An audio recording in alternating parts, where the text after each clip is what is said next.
मदीहा नीचे हॉल में आई तो रुखसार जी, जमाल जी और सहेज जी से बातें कर रही थी। अजहर भी वहीं बैठा था। वो लोग अभी ऑफिस से आए थे। रुखसार जी को देखकर मदीहा चहकते हुए उनके पास जाकर कहती है, दादी। उसकी आवाज़ सुनकर रुखसार जी मुस्कुराते हुए कहती हैं, अरे मेरी सोनी चिड़ी, कहाँ थी इतनी देर से? घर बिल्कुल खाली लग रहा था। वो कुछ कहती उससे पहले ही सोफिया, जो सबके लिए पानी ला रही थी, पीछे से कहती है, आपकी सोनी चिड़ी को आज फिर भाई की डांट पड़ी है दादी, इसलिए आपको नजर नहीं आई। इतना कहकर वो मुस्कुराते हुए सबको पानी देती है और जब अजहर की तरफ ट्रे बढ़ाती है तो वो प्यार से उसे देखकर मुस्कुराते हुए पानी ले लेता है। वही सोफिया उसकी मुस्कुराहट से जरा शर्मा जाती है। सहीर जी पानी पीते हुए बोले, अरे भाई, उसकी हिम्मत कैसे हुई हमारी मदीहा को कुछ कहने की? उनकी बात सुनकर किचन से आ रही नाजिया जी कहती हैं, अरे भाई साहब, जैसे इसकी हरकतें हैं, अदनान ना डांटे तो क्या करे? एक काम ठीक से नहीं होता इससे। कल को ब्याह करके दूसरे घर जाना है। मुझे तो डर लगा रहता है, कहीं ऐसा ना हो इसके ससुराल वाले दूसरे ही दिन इसे वापस छोड़ जाएं और हम सब पर भी अंडे और टमाटर फेंक जाएं। उम्मीद, जो वहीं बैठी थी, तपाक से कहती है, छोटी मुमानी, आप चिंता ना करें, वो लोग हम पर टमाटर नहीं फेंकेंगे। नाजिया जी बोली, अच्छा, और तुम्हें कैसे पता? उम्मीद मुस्कुराते हुए बोलती है, अरे मुमानी, कौन बाजी पर टमाटर फेंक कर बर्बाद करेगा? वैसे ही इतने महंगे चल रहे हैं, 400 रुपए किलो। पर हाँ, अंडों की गारंटी नहीं ले सकती मैं। उसकी बात सुनकर सब हंसने लगते हैं। वहीं मदीहा गुस्से में उस पर चिल्लाते हुए कहती है, तुम ना एक दिन पिट जाओगी मुझसे। इतना कहकर वो उसकी तरफ बढ़ती, उससे पहले ही उम्मीद सोफिया के पीछे छिप जाती है। पर तभी रियान, जो पीछे से आ रहा था, उसके सिर पर एक तपकी मारकर कहता है, अरे खबरदार, जो हमारी मदीहा को कुछ कहा तो। अजहर खड़ा होकर मदीहा के पास आकर उसे साइड हक करते हुए बोला, हाँ, अपनी सोन चिड़िया के खिलाफ मैं कुछ भी नहीं सुनूंगा और देखना, हमारी मदीहा को बहुत अच्छा ससुराल मिलेगा। उनकी बात सुनकर सिफा जी, जो सबके लिए चाय ला रही थी, वो मुस्कुराते हुए कहती हैं, बिल्कुल ठीक कहा अजहर ने, मेरा दिल कहता है हमारी मदीहा को इतना प्यार करने वाला हमसफर मिलेगा कि लोग मिसाल देंगे उसकी। और देखना, वो इतनी मोहब्बत करेगा मदीहा से जितनी किसी ने किसी से नहीं करी होगी। नाजिया जी बोली, भाभी, फिर तो वो जरूर अंधा होगा, क्योंकि इससे एक काम तो ठीक से होता नहीं। पानी लेने जाए तो ग्लास तोड़ दे, चाय बनाने जाए तो शक्कर की जगह नमक डाल दे। आप ही बताइए, कौन सा अजूबा होगा वो जो इससे प्यार करेगा? उनकी बात सुनकर मदीहा मुंह बनाते हुए कहती है, अम्मी, आप सच सच बताइए, मैं आपकी सगी औलाद हूँ ना, या आपने मुझे अडॉप्ट किया है? उसकी बात सुनकर नाजिया प्यार से उसके सर पर हाथ फेरते हुए बोलती है, अरे मेरी बच्ची, तुम मेरी ही बेटी हो। अब तुम ही सोचो, अगर मुझे अडॉप्ट ही करना होता तो मैं तुम जैसी निकम्मी औलाद को अडॉप्ट करती। अकल से इतनी अहमक लगती हूँ मैं तुम्हें। उनकी बात सुनते ही सब जोर जोर से हंसने लगते हैं। वही मदीहा की शक्ल तो ऐसी हो गई थी जैसे अभी रो देगी। उसे ऐसे देखकर जमाल जी डांटते हुए कहते हैं, अरे नाजिया, हमारी बेटी को आप कुछ मत कहिए, समझी? सहीर उनकी बात में सहमति जताते हुए बोला, और नहीं तो क्या, एक मिनट ना दिखे तो घर में शांति पसर जाती है। इतना सूना लगता है जैसे कोई है ही नहीं घर में। नाजिया जी बोली, आप दोनों तो रहने दें, इसके ससुराल आप दोनों ही जाइएगा दहेज में, क्योंकि आता तो इसे कुछ है नहीं। तभी सिफा जी बोली, अरे आप लोग भी कहाँ अभी से उसकी शादी के पीछे पड़े हैं, बच्ची है अभी वो। उनकी बात सुन जमीला कहती है, और नहीं तो क्या, सिर्फ 17 साल की तो है, बहुत वक्त है अभी शादी ब्याह में। नाजिया जी जरा सीरियस अंदाज में बोली, जिंदगी का कोई भरोसा नहीं है, पता चले जल्दी हाथ पीले करने पड़े। उनकी बात सुनकर मदीहा एकदम से कहती है, मुझे नहीं करनी शादी। सिफा जी मुस्कुराते हुए बोली, वो तो सबको करनी पड़ती है बेटा, और तुम्हें फिक्र करने की जरूरत नहीं है, अभी तो बहुत वक्त है। और आप लोग भी क्या बातें लेकर बैठ गए, चलिए डिनर का टाइम हो रहा है। फिर कुछ सोचकर वापस मदीहा से कहती है, बेटा तुम एक काम करोगी? मदीहा मुस्कुराते हुए बोली, हाँ कहिए ना ताई अम्मी। सिफा जी उसकी तरफ देखते हुए बोली, बेटा जरा अदनान को बुला लाओ, अपने कमरे में होगा, खाने का वक्त हो रहा है। उनकी बात सुनते ही मदीहा तुरंत कहती है, नहीं ताई अम्मी, आप मुझे कोई और काम दे दें, बस मैं उनके पास नहीं जाऊंगी। प्लीज उनसे तो आप लोग मुझे 100 मीटर दूर ही रखा कीजिए। जब देखते हैं पता नहीं क्यों भड़क उठते हैं। एक बात आप मुझे बताइए, क्या बचपन में मैंने उनका कोई पसंदीदा खिलौना तोड़ दिया था, या फिर उनके कोई दुश्मन का नाम मुझसे मिलता है जो मुझ पर ऐसे खिसियाते हैं? उसकी बात पर सिफा जी कुछ कहती उससे पहले ही वहाँ किसी की सख्त आवाज आती है, कभी अपनी हरकतें देखो, समझ आ जाएगा कि क्यों डांटता हूँ मैं। ये आवाज सुनते ही मदीहा डर की मारी अपनी आंखें बंद कर देती है, पर पीछे पलट कर नहीं देखती, क्योंकि उसे पता था ये आवाज किसकी है। अदनान जो सीढ़ियों से उतर रहा था, उसने उसकी बातें सुन ली थी, और फिर क्या, अब मदीहा की हालत बिन पानी की मछली की तरह थी।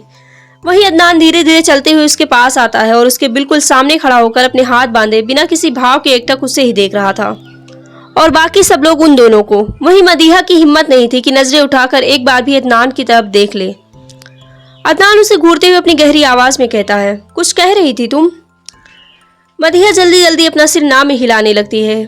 वही सिचुएशन को समझते हुए सिफा जी कहती हैं, अरे खाने का वक्त हो गया है, चलिए सब, वरना ठंडा हो जाएगा। उनकी बात सुनकर सभी डाइनिंग टेबल की तरफ बढ़ जाते हैं। जाना तो मदीहा भी चाहती थी, पर अदनान अभी भी बिल्कुल उसके सामने खड़ा था। अब वहां सिर्फ वो दोनों ही बचे थे। जब मदीहा को विश्वास हो जाता है कि अदनान शायद नहीं हिलेगा तो वो खुद साइड से निकलने वाली होती है, पर बेचारी की बुरी किस्मत, उसने अभी एक कदम ही बढ़ाया था कि उसका पैर कालीन में फंस गया और वो गिरने को हुई। पर इससे पहले कि वो गिरती, अदनान ने तेजी से आगे बढ़कर उसे अपने बाजुओं से पकड़कर अपनी तरफ खींचा और वो सीधा उसके सीने से जा लगी। खुद को अदनान के इतना करीब देखकर वो डरते हुए तेजी से पीछे होती है और हकलाते हुए कहती है, सॉरी, वो मैं। अदनान हल्का सा उसके ऊपर झुकते हुए बोला, लगता है तुम्हें सारी जिंदगी संभालना पड़ेगा, क्योंकि इस जन्म में तुम ठीक से चलना नहीं सीख पाओगी। इतना कहकर वो एकदम से उसका हाथ मजबूती से पकड़कर डाइनिंग हॉल की तरफ बढ़ जाता है, और बेचारी मदीहा तो उसके पीछे किसी कटी पतंग की तरह जा रही थी। उसे समझ ही नहीं आ रहा था कि ये क्या हो रहा है, और इतनी हिम्मत थी नहीं कि अपना हाथ उसकी पकड़ से छुड़ा ले। अदनान उसे लेकर हॉल में आता है और इससे पहले किसी की नज़र उन पर पड़ती उसका हाथ छोड़कर उसे नज़रअंदाज करते हुए अपनी चेयर पर जाकर बैठ जाता है। वहीं मदीहा वहीं की वहीं खड़ी रह जाती है। उसे इस तरह खड़ा देख जमीला जी कहती हैं, बेटा वहाँ क्यों खड़ी हो, आओ बैठो। उनकी आवाज़ सुनकर वो वापस हकीकत में आती है और अपना हाथ अदनान के हाथ में ना देखकर उसे एक सुकून मिलता है। फिर वो शांति से जाकर अपनी जगह पर बैठ जाती है। उसकी सीट और अदनान की सीट बिल्कुल आमने सामने थी, पर उसने एक बार भी नजर उठाकर अदनान को नहीं देखा। वैसे भी अदनान की प्रेजेंस उसके लिए किसी घुटन से कम नहीं थी। उसे बचपन से ही इतना डर लगता था अदनान से कि वो पूरी कोशिश करती थी कि दोनों का सामना कम से कम हो, पर अफसोस उसकी किस्मत उसे हमेशा अदनान के सामने हिलाकर खड़ी कर देती थी। रात का वक्त 10 बजे। उम्मीद, सोफिया, मदीहा, अजहर और रियान पांचों इस वक्त रुखसार जी के कमरे में बैठे लूडो खेल रहे थे। ये इनका रोज का था। पांचों खाने के बाद या तो लॉन में बैठकर दिन भर की बातें करते या रुखसार जी के कमरे में लूडो खेलते। रुखसार जी भी उन्हें ऐसे खेलते देख खुश होती थी। उम्मीद, सोफिया, मदीहा, अजहर और रियान का एक ग्रुप था जिसमें पांचों साथ में मिलकर शैतानियां करते थे, एक दूसरे को रोस्ट करते, फिर बाद में तारीफें कर देते। अदनान इन सबसे बड़ा था तो वो इनमें कभी शामिल नहीं होता था। ऊपर से उसका बिहेवियर बचपन से ही काफी मैच्योर रहा है, तो वो हमेशा से सबसे दूर ही रहता था। सभी लूडो खेल ही रहे थे कि तभी अचानक मदीहा रियान की गोटी मार देती है, और ये देखकर रियान चिढ़ते हुए कहता है, मदीहा की बच्ची, तुम्हारी हिम्मत कैसे हुई मेरी गोटी मारने की, अभी बताता हूँ तुम्हें। उसने अभी इतना कहा ही था कि इतने में मदीहा उसकी दूसरी गोटी भी मार देती है, और उसकी हालत देखकर सभी हंसने लगते हैं। उम्मीद बोली, लो भाई, अब इंतजार करते रहना छेलाने का, जो कि आने से रहा। अजहर ने जल्दी से कहा, ज्यादा बनने की जरूरत नहीं है, देखना जीतूंगा तो मैं ही, और इस मदीहा की तो सारी गोटियां मारूंगा, ये हमेशा ऐसे ही करती है। रियान बोला। मदीहा मुस्कुराते हुए बोली, अरे अरे, आप तो बच्चों की तरह रो रहे हैं, और ऐसे क्यों रिएक्ट कर रहे हैं जैसे पहली बार हुआ है। हमेशा लूडो में लास्ट तो आप ही आते हो, आपको तो आदत हो जानी चाहिए थी अब तक। उसकी बात सुनकर सभी आपस में हंसने लगते हैं, और सोफिया कहती है, वैसे भाई मदीहा कह तो सही रही है, जितना आप हारते हैं अब तक तो आपको आदत हो जानी चाहिए थी। उसकी बात सुनकर रियान गुस्से में उसे घूरते हुए कहता है, अपने बेस्ट फ्रेंड की साइड लेना बंद करो तुम, समझी। मदीहा सोफिया को हक करते हुए बोली, लेगी वो मेरी साइड, आप क्या कर लेंगे, तुम्हारी तो मैं। रियान ने भी इतना कहा ही था कि नाजिया जी कमरे में दाखिल होते हुए जरा गुस्से में कहती हैं, कोई समय का होश वगैरह है तुम लोगों को या नहीं, 10:30 बजने वाले हैं। और मदीहा और सोफिया को देखकर बोली, कल से तुम दोनों के तो मिड टर्म के फाइनल प्रैक्टिकल स्टार्ट है ना, ये नहीं कि थोड़ा बहुत पढ़ाई कर लो, चलो जल्दी कमरे में जाओ अपने। और उम्मीद, कल तुम्हारा भी स्कूल है, लेट सोगी फिर उठोगी लेट। उनकी बात सुनकर मदीहा रिक्वेस्ट करते हुए कहती है, अम्मी प्लीज ना, बस ये वाला राउंड कंप्लीट होने दीजिए, फिर जा ही रहे हैं सोने। खबरदार जो तुमने मुझसे बहस की, अभी यहाँ तुम लूडो में लगी हो, कल जब एग्जामिनर क्वेश्चन पूछेगा तो उसे भी यही बताते रहना कि 6 आया ये 3। नाजिया गुस्से से बोली। उनका गुस्सा देखकर सब समझ गए कि वो नहीं मानने वाली, इसलिए सब उठकर अपने कमरे की तरफ जाने लगे। तभी नाजिया सोफिया को रोक कर कहती है, बेटा तुम्हें भाभी बुला रही हैं, उन्हें कुछ पूछना है, जरा एक बार उनके पास हो आओ। इतना कहकर वो वहां से चली जाती है। सोफिया मदीहा से बोली, तुम कमरे में जाओ, मैं अम्मी के पास से होकर आती हूँ।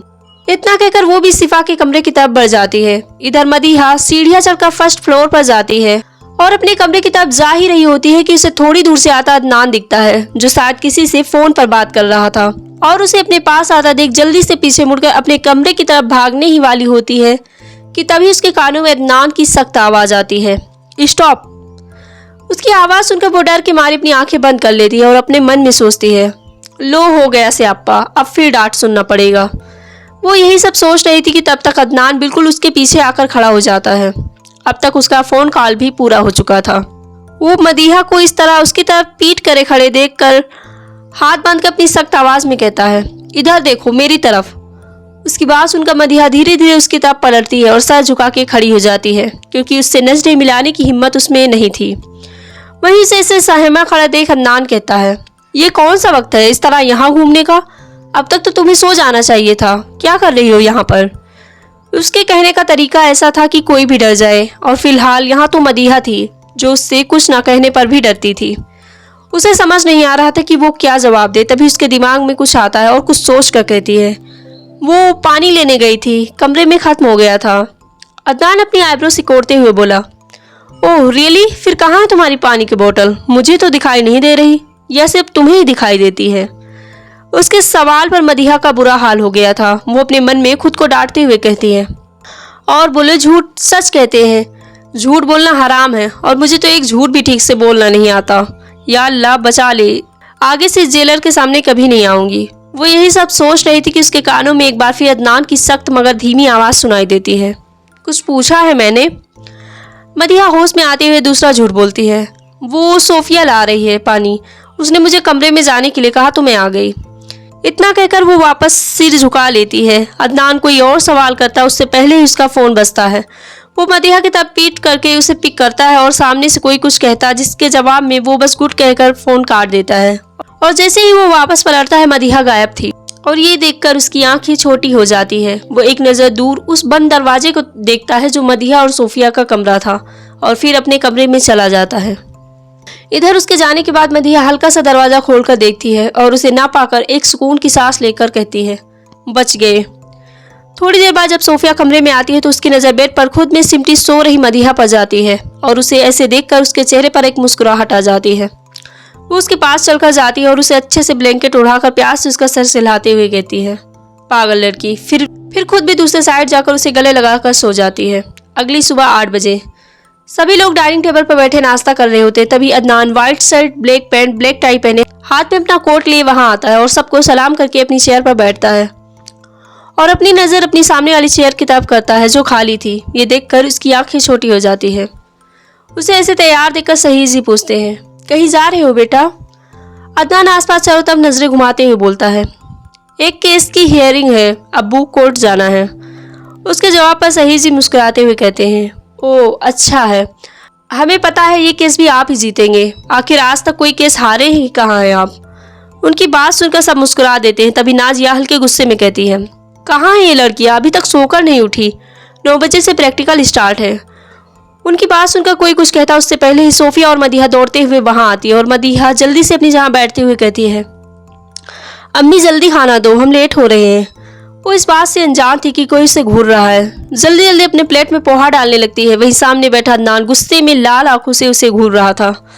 नाजिया जी मदीहा के सिर पर मारते हुए बोली, जब पता था कि आज प्रैक्टिकल है तभी लेट उठने के लिए किसने कहा था तुम्हें?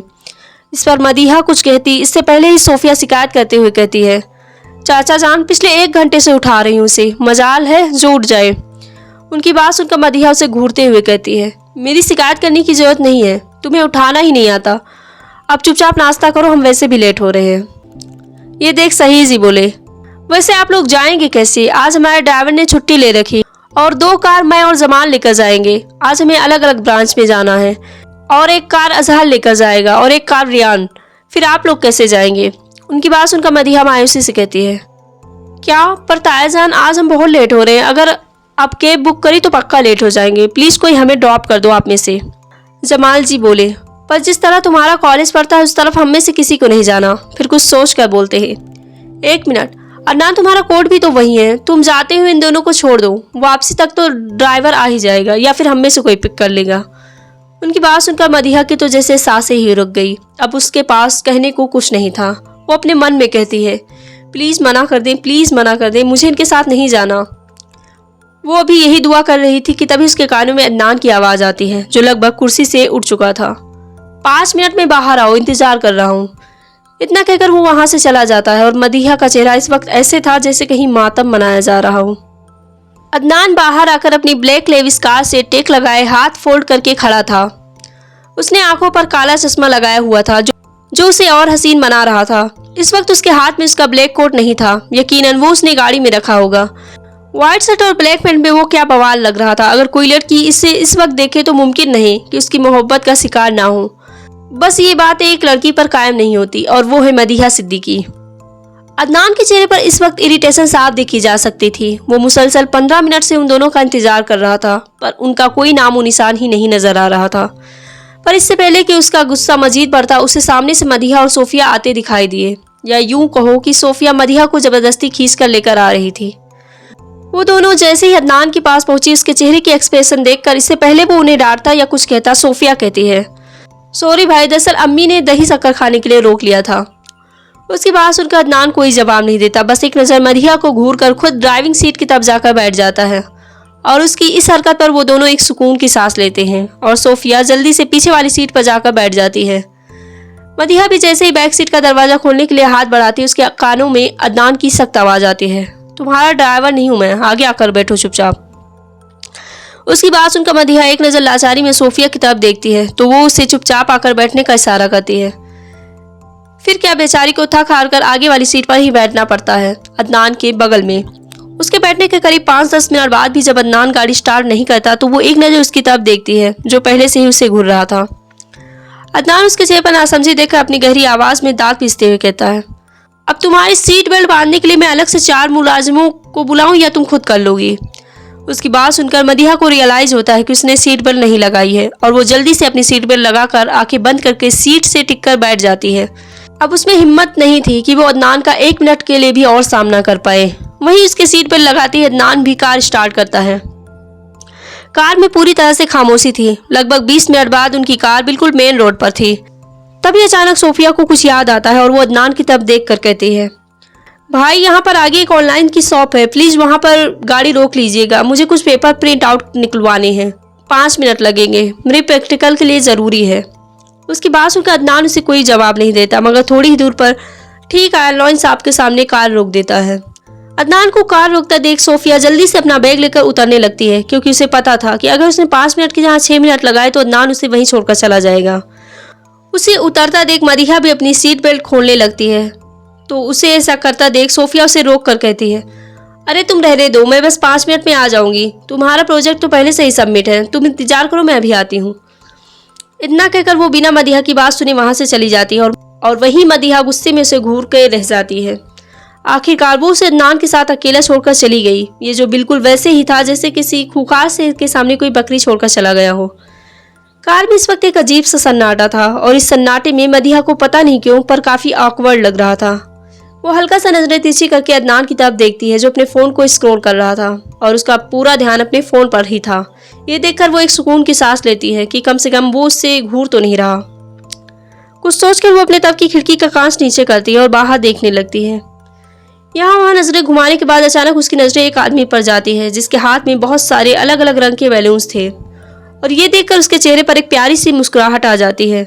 उसे बचपन से ही अलग अलग रंग के बैलून्स बहुत पसंद थे और ये बात घर में लगभग सभी को पता था। वो एक ऐसी लड़की थी जिसकी ज़िंदगी में रंगों का होना बहुत महत्व रखता था। वहीं उसे बिल्कुल उलट अदनान, जिसकी ज़िंदगी सफ़ेद रंग से शुरू होकर काले रंग पर आकर ख़त्म हो जाती थी। अब भाई वो एडवोकेट जो था। मदीहा खिड़की से बाहर आंखों में चमक लिए बड़े प्यार से उन बैलून्स को देख रही थी।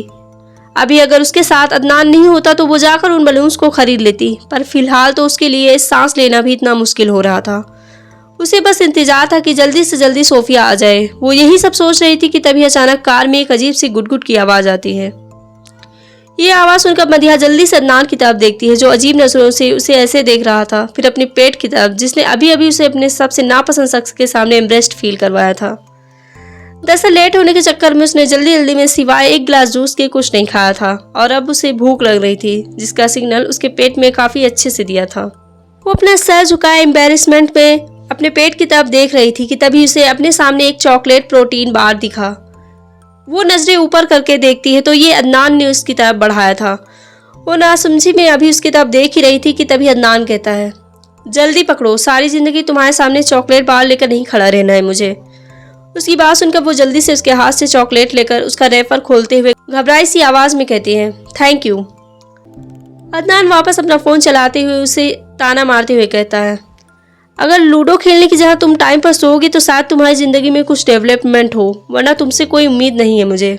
उसकी बात सुनकर मदीहा के खाते खाते हाथ रुक जाते हैं और उसकी आंखें हैरानी से बड़ी हो जाती हैं। उसे याद आता है कि कल रात कैसे उसने अदनान से झूठ बोला था और अब उसे एहसास हो रहा था कि अदनान को शायद सच पहले से ही पता था।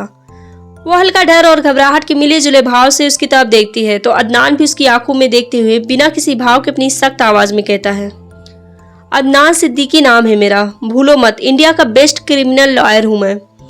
मेरे प्रोफेसर ने मुझे झूठ पहचानना बहुत अच्छे से सिखाया है और फिर अगर बात तुम्हारी हो तो तुमसे तो किसी काम में परफेक्शन की उम्मीद रखना सबसे बड़ी बेवकूफ़ी होगी। एक झूठ तक तो तुमसे ठीक से बोला नहीं जाता। कभी कभी मुझे लगता है तुम अपनी ज़िंदगी में कुछ कर भी पाओगी या इसी तरह लापरवाही करती रहोगी। उसकी बात सुनकर अब उसके पास कुछ कहने के लिए नहीं था और यकीनन उससे कहीं ना कहीं अदनान पर गुस्सा बहुत आ रहा था, पर बेचारी में इतनी हिम्मत नहीं थी कि उससे नजरें भी मिला पाए। गुस्सा करना तो बहुत मुश्किल बात थी। उसे समझ नहीं आता था इस शख्स को क्या मिलता है उसकी बेइज्जती करके। जब देखो तब वो उसे बस नीचा दिखाता रहता था। वो अपने मन में खुद से कहती है, पता नहीं इन्हें क्या मिलता है मेरी इस शर्ट करके। अब अगर ये खुद इतने बड़े परफेक्शनिस्ट हैं, इसका मतलब ये नहीं कि बाकी लोग उनसे कम हैं। ऊपर से सोफिया पता नहीं कहाँ चली गई है, मुझे इस जेलर के पास अकेला छोड़कर। यार अल्लाह, अब चाहते क्या हैं? मैं जितना इस इंसान से दूर जाना चाहती हूँ आप उतना मुझे इनके सामने लाकर खड़ा कर देते हैं। प्लीज बचाइए मुझे। उसने अपनी बात अभी खत्म ही की थी कि गाड़ी का दरवाजा खुला और सोफिया बैक सीट पर बैठते हुए कहती है, सॉरी भाई, वो थोड़ा सा लेट हो गया, चलिए चलते हैं, आपको देर भी हो रही होगी। सोफिया ने एक नज़र भी मदीहा की तरफ देखने की गलती नहीं की थी क्योंकि उसे पता था वो पहले से ही उसे गुस्से से घूर रही है। अदनान वापस कार स्टार्ट करता है और करीब 20 मिनट बाद उनकी कार यूनिवर्सिटी के सामने आकर रुकती है।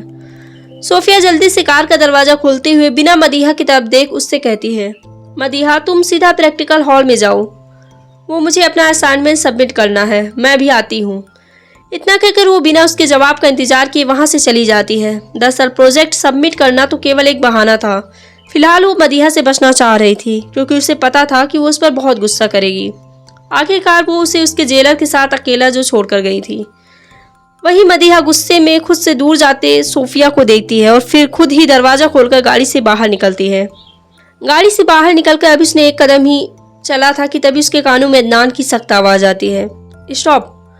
उसकी आवाज़ सुनकर मदीहा के कदम वहीं के वहीं ठहर जाते हैं। वो आंखें बंद करके खुद से ही कहती है, अब कौन सी पानीपत की लड़ाई हार गई मैं, जो ये फिर से मेरी इंसल्ट करने आ रहे हैं। वहीं अदनान गाड़ी से उतरकर उसके पास आता है और ठीक उसके सामने खड़ा होकर एक नज़र उसके मासूम से चेहरे की तरफ देखता है जो हमेशा की तरह इस वक्त नीचे झुका हुआ था। फिर अचानक से नीचे झुककर उसके लेफ्ट शू का लेस बांधने लगता है जो दरअसल खुला हुआ था, पर अगर मदीहा उस पर ध्यान नहीं देती तो वो पक्का गिर जाती। मदीहा कुछ समझती, रिएक्ट करती, इससे पहले ही वो शू लेस बांध कर वापस खड़ा हो चुका था। मदीहा अभी भी हल्की हैरानी से उसे देख रही थी कि तभी अदनान जरा गुस्से में उसे घूरते हुए कहता है, जब शूलेस बांधने नहीं आते तो सैंडल पहना करो। अगर आज के बाद मैंने तुम्हारे ये शूलेस या तुम्हारा हुलिया बिखरा हुआ देखा तो मुझसे बुरा कोई नहीं होगा, याद रखना, अब दफा हो यहाँ से। उसकी मंजूरी सुनकर वो बिना कुछ कहे जल्दी से वहां से भाग जाती है और अदनान उसे तब तक देखता रहता है जब तक उसे दिखाई दे रही थी। फिर खुद वापस कार में बैठकर अपनी कार हाई कोर्ट की तरफ घुमा लेता है। मदीहा अंदर आई तो अभी प्रैक्टिकल शुरू होने में 1 घंटा था। वो यहाँ सोफिया को ढूंढ रही थी, तभी उसके फोन पर एक मैसेज आया। उसने मैसेज खोल कर देखा तो ये सोफिया का मैसेज था जो उसे कैंटीन में बुला रही थी। उसे भी भूख लग रही थी इसलिए उसने सोचा कुछ खा लिया जाए, तो वो कैंटीन की तरफ बढ़ गई। जब वो कैंटीन में पहुंची तो वहाँ काफी सारे बच्चे मौजूद थे। यकीनन वो भी प्रैक्टिकल स्टार्ट होने का इंतजार कर रहे थे। उसने यहाँ वहाँ नजर दौड़ाई तो उसे एक सीट पर सोफिया बैठी दिखी। उसके सामने कोई लड़की बैठी थी जिसकी पीठ मदीहा की तरफ थी। वो कुछ सोचकर उसकी तरफ बढ़ गई। जब वो वहां पहुंची तो सोफिया और उस लड़की की नजर उस पर पड़ी, पर इससे पहले कि सोफिया या मदीहा कुछ कहती, वो लड़की उसे देखकर कहती है, ऐसा क्या कर रही थी मैडम जो तुम्हें यहाँ आने तक में इतना टाइम लग गया? सोफिया तो बहुत पहले आ गई, कब से इंतजार कर रही थी मैं तुम दोनों का। तुम्हें पता है ना मेरा कोई दोस्त नहीं है तुम दोनों के अलावा यूनिवर्सिटी में। मदीहा उसकी बात पर सोफिया को घूरते हुए कहती है, यास्मीन तुम्हारी सोफिया ने तुम्हें बताया नहीं? यही मुझे उस शेर के सामने छोड़ कर आई थी और खुद यहाँ आ गई। कभी कभी तो मुझे लगता है इन जैसे दोस्त हो तो फिर दुश्मन की क्या जरूरत। यास्मीन मदीहा और सोफिया की फ्रेंड है, दोनों की फैमिली भी काफी टाइम से दोस्त है। इन तीनों ने अपनी स्कूलिंग और अभी तक की सारी पढ़ाई साथ में की है, इसलिए तीनों में बहुत गहरी दोस्ती है। यास्मीन ना समझी में सोफिया से कहती है, अब ऐसा क्या कर दिया तुमने इसके साथ जो ये रूठी है तुमसे?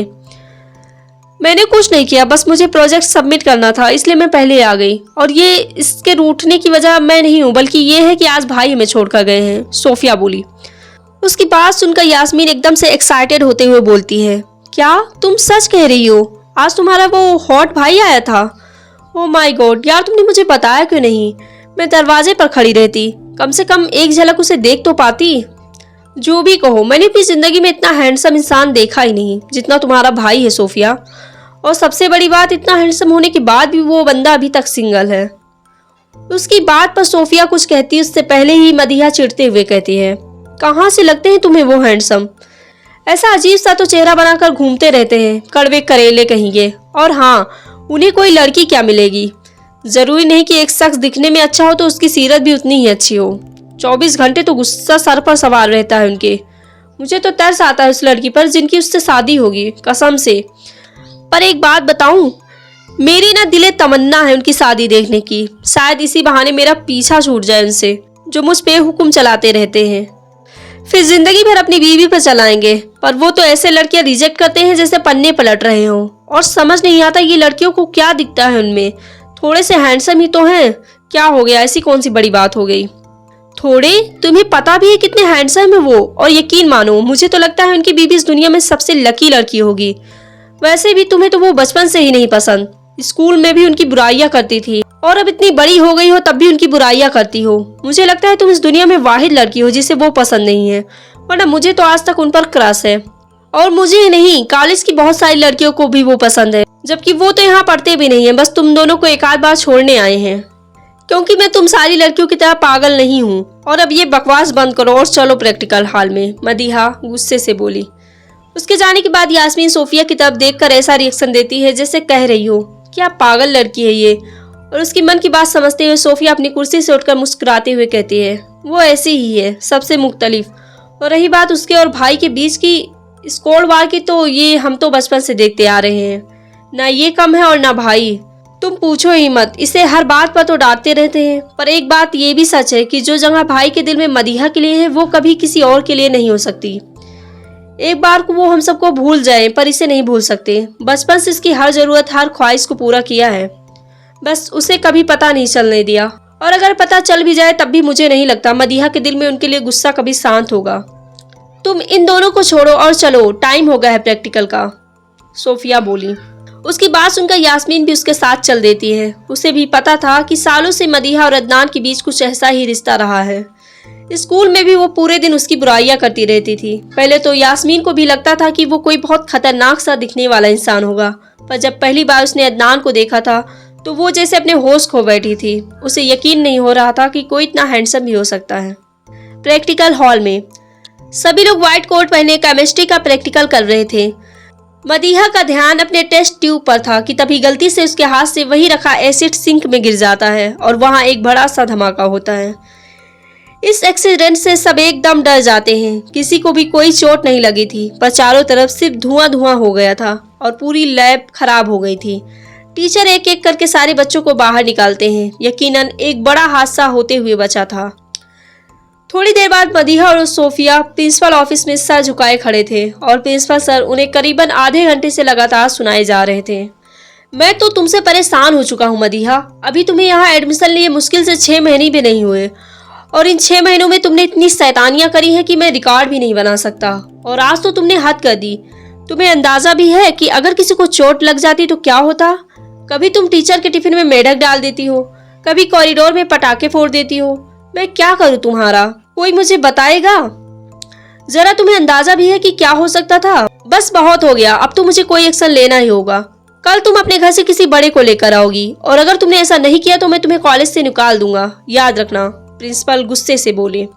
उनकी बात सुनकर मदीहा डरते हुए कहती है, sir I am really sorry. मैं मानती हूँ आपके पटाखे और मेढक वाली बात तो सही है, पर इस बार मैंने सच में कुछ जानबूझकर नहीं किया, वो तो गलती से हो गया।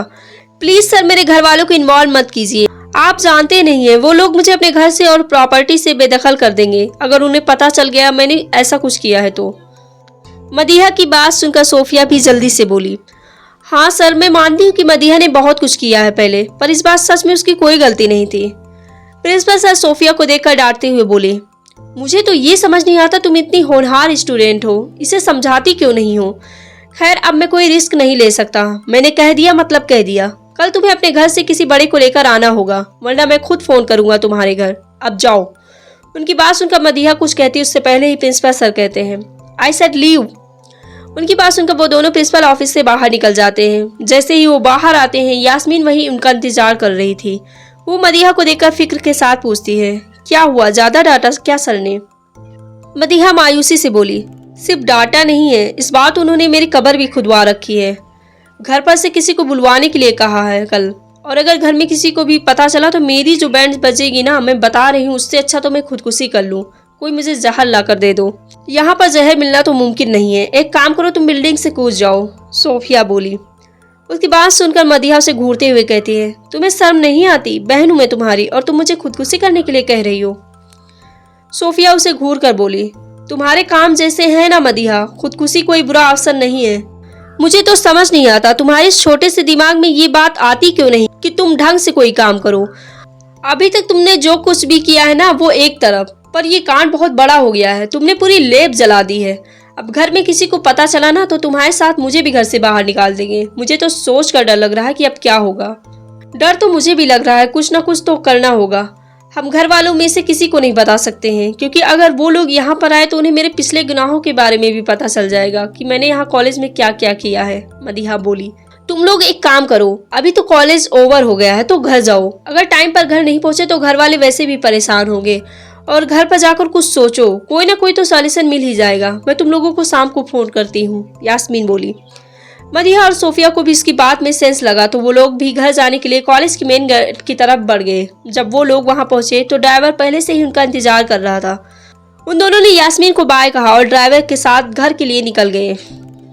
मदीहा और सोफिया उतरे हुए चेहरे के साथ घर आते हैं तो नाजिया जी और सिफा जी हॉल में बैठी सब्जियां काट रही थी। उनकी नजर उन पर जाती है।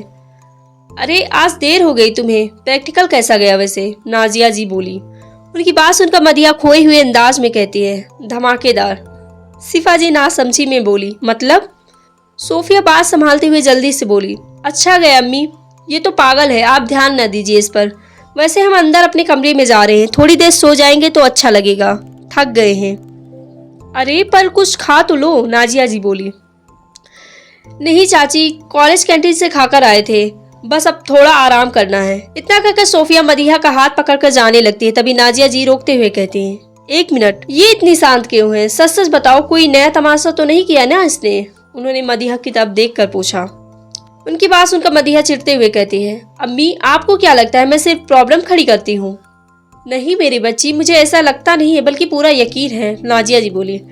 उनकी बात सुनकर मदीहा की शक्ल बिल्कुल रोने वाली हो गई थी और उसका उतरा हुआ चेहरा देखकर सिफा जी उसके पास जाकर प्यार से उसके सर पर हाथ फेरते हुए कहती हैं, खबरदार किसी ने भी कुछ कहा मेरी बच्ची को, बेटा तुम जाओ आराम करो। उनकी बात सुनकर मदीहा बेहद मासूमियत से उन्हें देखकर हाँ में सिर हिलाती है और नाजिया जी को देखता उन्हें जबान दिखाकर चली जाती है। उसकी इस हरकत पर नाजिया जी गुस्से में उसे घूरते हुए सिफा जी से कहती हैं, देखा आपने भाभी इस लड़की की हरकत? सिफा जी भोली सी सूरत बनाकर कहती है, नहीं मैंने तो कुछ नहीं देखा। उनकी इस बात पर नाजिया हल्की नाराजगी से कहती है, आपको उसके अलावा कौन दिखता है? आपने ही सर पर चढ़ा रखा है उसे। अब तुम भी जरा शांत हो जाओ, अभी बच्ची है वो, तुम तो इतनी सख्ती बरतती हो, सिफा जी बोली। उनकी बात सुनकर नाजिया भी कुछ नहीं कहती और वो लोग वापस अपना काम करने लगते हैं। सोफिया भी मुस्कुराते हुए वहां से चली जाती है। कमरे की तरफ मदीहा आगे आगे चल रही थी और सोफिया उसके पीछे पीछे। मदीहा जैसे ही कमरे का दरवाजा खोलती है उसके कदम रुक जाते हैं और उसके ऐसे अचानक रुकने से उसके पीछे आ रही सोफिया सीधा उससे टकराती है और गुस्से में उसे घूरते हुए कहती है, क्या करती हो मदीहा? बंदा आगे पीछे देख कर ही चल लेता है, ऐसा क्या हो गया जो तुम ऐसे अचानक रुक गई? उसके आगे की बात वहीं अधूरी रह जाती है जब उसकी नजरें भी मदीहा की नजरों का पीछा कर कमरे में चारों तरफ देखती है, जो पूरी तरह बैलून से भरा हुआ था। वहाँ हर रंग का बैलून मौजूद था। मदीहा तो ये देखकर इतनी खुश हो जाती है कि कूदते हुए उन बैलून्स को अपने हाथों से उछालने लगती है। फिलहाल वो अपनी प्रॉब्लम भूल चुकी थी। वही सोफिया भी मुस्कुराते हुए कभी उसे तो कभी कमरे को देखती, जो वाकई खूबसूरत लग रहा था। मदीहा बैलून से खेलते हुए ही चहक कर बोली, कौन लाया इतने सारे बैलून? सोफिया अपना बैग वहीं रखी टेबल पर रखते हुए बोली, शायद रेयान भाई लाए होंगे, ऐसी हरकतें वही कर सकते हैं। मदीहा मुस्कुराते हुए खुशी से बोली, जो भी लाया हो, आई जस्ट लव इट। तुम्हें पता है आज सुबह मैंने ऐसे ही बैलून्स देखे थे पर मैं ले नहीं पाई थी। अच्छा, अब अगर ऐसे बैलून से मन भर गया हो तो जरा अपनी आज की हरकत की तरफ भी तवज्जो दे दो। सोचा है क्या करना है? सोफिया बोली। उसकी बात सुनकर मदीहा, जो अभी तक बिल्कुल रिलैक्स थी, एकदम से घबराते हुए सोफिया के पास बेड पर चढ़कर बैठते हुए कहती है, मैं तो भूल ही गई थी, तुम बताओ अब क्या करूं मैं? मुझसे पूछ कर किया था जो किया था, सोफिया बोली।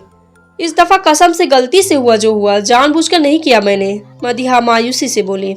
मदीहा, तुमने वो कहावत सुनी है, शेर आया किसको खबर? और फिर जब हकीकत में शेर आता है तो कोई विश्वास नहीं करता। तुम्हारे साथ भी वही हुआ है। तुम्हारी हिस्ट्री इतनी बुरी है कि कोई और क्या, मेरे लिए तुम पर एतबार करना जरा मुश्किल है, सोफिया बोली। मदीहा उसका बाजू पकड़ कर बोली, कसम से इस बार मैंने कुछ नहीं किया, प्लीज मेरी हेल्प कर दो और कोई रास्ता निकालो। सोफिया एक गहरी सांस लेकर बोली, एक रास्ता है। कौन सा? मदीहा जल्दी से बोली। यही कि तुम खुद डिनर के बाद सबको बता देना। उसकी बात सुनकर मदीहा उससे दूर होकर चिढ़ते हुए कहती है, एक काम करो, तुम ना मेरे लिए कब्र खुदवा दो, क्योंकि अगर घर वालों को पता चला तो फिर मेरा जनाजा ही निकलेगा। और अम्मी देखना अभी कैसे सुना रही थी, चप्पलों से पीटेंगी वो मुझे, कसम से। करती ही क्यों हो तुम ऐसी हरकतें? सोफिया बोली। मैं कुछ नहीं करती, अपने आप सब हो जाता है। उसे इस तरह मायूस देखकर सोफिया उसे पानी पिलाती है। तभी उसके दिमाग में कुछ आता है और वो कुछ सोचते हुए कहती है, एक तरीका है मेरे पास। मदीहा पानी पीते हुए ही बोली, कहो। तुम भाई से मदद ले सकती हो। उसके कहते ही मदीहा के मुंह में जो पानी था वो एकदम से बाहर आ जाता है। वो जोर जोर से खांसने लगती है। सोफिया घबरा कर जल्दी से उसकी पीठ थपथपाते हुए फिक्र के साथ पूछती है, जरा आराम से पियो। मदीहा गहरी सांस लेकर बोली, जो तुमने कहा है ना, उसके बाद मेरा यही रिएक्शन होने वाला था। तुम तो ऐसे कह रही हो जैसे मैं तुम्हारे भाई के पास मदद मांगने जाऊंगी और वो तो मेरी मदद करने ही बैठे हैं। तुम जानती हो मुझे सबसे ज्यादा डर उनसे ही लगता है। वो तो पूरे कॉलेज के सामने मेरी बेइज्जती कर देंगे और ऊपर से मेरी कोई मदद भी नहीं करेंगे। नहीं, उनसे मदद लेने से अच्छा है मैं बिल्डिंग से ही कूद जाऊं। सोफिया उसे समझाते हुए बोली, देखो भाई तुम्हें थोड़ा बहुत डांटेंगे और अब तक तो तुम्हें उनकी डांट की आदत हो गई होगी ना, लेकिन देखो अगर वो तुम्हारी मदद करने के लिए मान गए तो वो तुम्हें सबकी डांट से बचा सकते हैं और यूनिवर्सिटी में भी वो सब कुछ संभाल लेंगे। अब भाई इतने बड़े लॉयर हैं और घर वालों को पता नहीं चलेगा। नहीं, मैं उनसे मदद नहीं लूंगी, उनके सामने मेरी आवाज तक नहीं निकलती है, मदीहा बोली। तुम ना फालतू में डरती हो उनसे, इतने भी बुरे नहीं है वो, सोफिया बोली। सही कहा, इतने नहीं बहुत बुरे हैं वो, और क्या गारंटी है कि वो मेरी बात समझेंगे। सोफिया मदीहा का हाथ पकड़कर उसे विश्वास दिलाते हुए बोली, वो तुम्हें जरूर समझेंगे, ट्रस्ट मी, तुम बस अपनी बात रखो उनके सामने। देखो अभी वैसे ही उनकी कॉफी का वक्त हो रहा है, तुम उनके पास एक अच्छी सी कॉफी लेकर जाओ और मुझे यकीन है तुम्हारा काम हो जाएगा। मदीहा लगभग रोते हुए बोली, और कोई रास्ता नहीं है? सोफिया नाम में सिर हिलाती है तो बेचारी को मजबूरन जाना ही पड़ता है। थोड़ी देर बाद मदीहा अदनान के कमरे के बाहर उसकी कॉफी लिए खड़ी थी। उसकी हिम्मत नहीं हो रही थी अंदर जाने की। वो खुद से बड़बड़ाते हुए कहती है, या अल्लाह, लोगों को अपनी किस्मत पर सिर्फ रोना आता है। मुझे हंसी भी आ रही है। जिस इंसान से मैं 1000 कदम दूर रहना चाहती हूँ, बार बार वो मेरे सिर पर आकर बैठ जाता है और अभी तो मैं खुद जा रही हूँ उसे अपने सिर पर बिठाने। बस ये फ्री का जेलर में मदद करने के लिए मान जाए, जिसकी उम्मीद मुझे नजर तो नहीं आ रही, पर let's hope for the best. खुद से ही 1000 बार मशवरा करने के बाद फाइनली मदीहा दरवाजा खटखटाती है तो अंदर से एक बेहद सख्त आवाज आती है, कम इन। ये आवाज सुनकर ही मदीहा कांप गई थी। फिर एक गहरी सांस लेकर अंदर जाती है और जैसे ही दरवाजा खोलकर अंदर कदम रखती है उसकी नजर अदनान पर जाती है। हमेशा की तरह सफेद रंग के कुर्ते पैजामे में वो पूरे फोकस के साथ अपनी फाइल पढ़ रहा था। आंखों पर वाइट ट्रांसपेरेंट चश्मा, चेहरे पर हल्की थकान, पर इन सब के बाद भी वो बेहद हसीन शख्सियत रखता था। मदीहा धीरे धीरे उसके पास जाती है और कॉफी टेबल पर कॉफी रखते हुए कहती है, आपकी कॉफी। उसकी आवाज़ सुनकर अदनान फौरन ऊपर देखता है। उसे यकीनन उसके वहाँ होने की उम्मीद नहीं थी, क्योंकि अक्सर सिफाजी ही उसके लिए कॉफ़ी लेकर आती थी। वो मदीहा को देखकर अपनी आंखें छोटी करते हुए कहता है, क्या कर रही हो तुम यहाँ? मदीहा हिम्मत करके नजरें नीचे करे हुए ही कहती है, आपके लिए कॉफ़ी लाई थी, आप थक गए होंगे ना। उसकी लास्ट लाइन सुनकर अदनान सोफे पर पीछे लीन होते हुए अपनी गहरी आवाज़ में कहता है, तुम्हें मेरी फिक्र कब से हो गई? जहर मिलाकर तो नहीं लाई ना इसमें? उसकी बात सुनकर मदीहा धीरे धीरे से खुद में बुदबुदा कर कहती है, जहर से तो नॉर्मल लोग मरते हैं, इनके लिए तो कुछ नया ट्राई करना पड़ेगा। फिर वापस अदनान को देखकर जबरदस्ती मुस्कुराते हुए कहती है, मैं तो स्टूडेंट हूँ, मेरे पास जहर कहाँ से आएगा? अदनान अपनी आईब्रो ऊपर उठाते हुए बोला, ओ इसका मतलब अगर होता तो दे देती तुम। उसके सवाल पर मदीहा के पास कहने के लिए कुछ नहीं था। वो बस सर झुकाकर ना में सिर हिला देती है। जिस इरादे से वो यहाँ आई थी, अब उसने वो इरादा बदल दिया था। उसे ले देकर जो उम्मीद थी कि अदनान उसकी मदद करेगा, अब वो खत्म हो चुकी थी। इसलिए अब बस उसे वहां से निकलना था। वो पलट कर जाने लगती है, तभी उसके कानों में अदनान की आवाज आती है, मैंने जाने के लिए कहा। उसकी बात सुनकर वो वापस पलट कर उसके सामने सिर झुकाकर खड़ी हो जाती है और खुद को और सोफिया को कोसने लगती है कि क्यों अपने पैर पर कुल्हाड़ी मारकर वो यहाँ आई। वही अदनान कॉफी का कप लेकर एक नजर उसे देखता है और जैसे ही पहला घूंट पीता है, उसे काफी रोजमर्रा से कुछ मुख्तलिफ लगती है। वो मदीहा को देखकर पूछता है, तुमने बनाई है? मदीहा हल्का सा हाँ में सिर हिला देती है, पर कहती कुछ नहीं। अदनान पूरी आंखें बिना पलक झपकाए मदीहा को एकटक देख रहा था और उसकी नजरें मदीहा भी बखूबी महसूस कर रही थी। अपनी कॉफी खत्म करके वो कप वापस टेबल पर रखते हुए कहता है, क्या काम है? उसके इस सवाल पर मदीहा हैरानी से उसे देखती है। उसे हैरानी हो रही थी कि अदनान को कैसे पता वो काम से आई है। अदनान उसके चेहरे पर हैरानी समझकर हल्का टेढ़ा मुस्कुराते हुए कहता है, तुम बार बार भूल के जाती हो, मैं एक क्रिमिनल लॉयर हूँ। इंसान के चेहरे को देखकर बता सकता हूँ कि उसके जहन में क्या है, और फिर तुम्हारी तो रग रग से वाकिफ हूँ। बताओ क्यों आई थी? उसकी बात सुनकर अब मदीहा सच बोलने का फैसला लेते हुए कहना शुरू करती है, वो गलती से आज मुझसे कॉलेज के वक्त एक छोटी सी मिस्टेक हो गई थी और कॉलेज प्रॉपर्टी थोड़ी सी डैमेज हो गई है। प्रिंसिपल सर ने किसी फैमिली मेंबर को बुलाया है, क्या प्लीज़ आप चल सकते हैं? उसकी पूरी बात सुनने के बाद नान कहता है, थोड़ी सी प्रॉपर्टी? रियली? तुमने पूरा प्रैक्टिकल लैब डैमेज कर दिया है। उसके जवाब पर मदीहा की हैरानी और बढ़ जाती है। उसे यकीन नहीं हो रहा था कि अदनान को कैसे पता कि आज क्या हुआ है। उसकी हैरानी समझते हुए अदनान कहता है, तुम्हारे प्रोफेसर का फ़ोन आया था मुझे। उसकी बात सुनकर वो सब समझ जाती है। आखिरकार उससे जुड़े हर एक शख्स का नंबर अदनान के पास पहले से ही था, ताकि वो कोई भी गलती करे और उसे पता चल जाए, फिर उसके बाद उसे खूब सुनाए। क्या आप प्लीज़ मेरी मदद करेंगे? अगर घर में किसी को भी पता चला तो मुझे बहुत डांट पड़ेगी। इस बात सच में मैंने जानबूझकर कुछ नहीं किया। मदीहा बोली, मदद तो मैं कर दूंगा, पर मुझे क्या मिलेगा? अदनान उसकी तरफ देखते हुए बोला, मेरे पास तो कुछ नहीं है, पर हाँ पिछले रमजान मैंने गुल्लक जोड़ना शुरू किया था, उसमें जितने भी पैसे हैं मैं आपको दे सकती हूँ। मदीहा मासूमियत से बोली, मुझसे 1 घंटे बात करने के लिए भी लोगों को लाखों रुपए देने पड़ते हैं, और तुम्हें लगता है मैं तुम्हारे उस स्टूपिड से गुल्लक से पैसे मांगूंगा? अदनान बोला, फिर क्या चाहिए आपको? कल से रोज तुम खुद अपने हाथ की बनाई कॉफी लेकर आओगी मेरे लिए इसी वक्त। अदनान बोला। उसकी बात सुनकर मदीहा झट से राजी होकर कहती है, ठीक है मैं ले आऊंगी, आप बस कॉलेज आ जाना। मदीहा की मंजूरी सुनकर अदनान कहता है, ठीक है फिर तुम्हारी प्रॉब्लम सॉल्व हो जाएगी। उसकी मंजूरी सुनकर मदीहा जरा सुकून की सांस लेती है और कहती है, अब मैं दफा हो जाऊं? अदनान हमेशा उसे दफा होने का कहता था, तो वो भी सीख गई थी। नहीं, तुम्हें कहीं चोट तो नहीं आई? ये पूछते वक्त उसके चेहरे पर कोई भी भाव नहीं था। ऐसा लग रहा था जैसे वो नॉर्मली ही पूछ रहा है, पर आंखों में कुछ था। हाँ मुझे क्या होगा, मैं ठीक हूँ। उसकी बात सुनकर अदनान वापस अपने कोल्ड ऑरा में कहता है, अब तुम दफा हो सकती हो। और उसकी ये बात सुनते ही वो वहां से भाग जाती है। और अगर कोई उसे पूछता कि उसे अदनान के सबसे अच्छे शब्द कौन से लगते हैं, तो यही कहती कि जब वो उसे दफा होने के लिए कहता है। ओके मेरे प्यारे लिसनर्स, तो आज के लिए बस इतना ही। कमेंट करके ज़रूर बताएं कि आपको आज का एपिसोड कैसा लगा। आप लोग जब प्यारे प्यारे कमेंट्स करते हैं तो मुझे बहुत अच्छा लगता है। और मेरे व्हाट्सएप चैनल को भी ज़रूर फॉलो कर लीजिएगा। तो मिलते हैं नेक्स्ट चैप्टर में। Bye bye.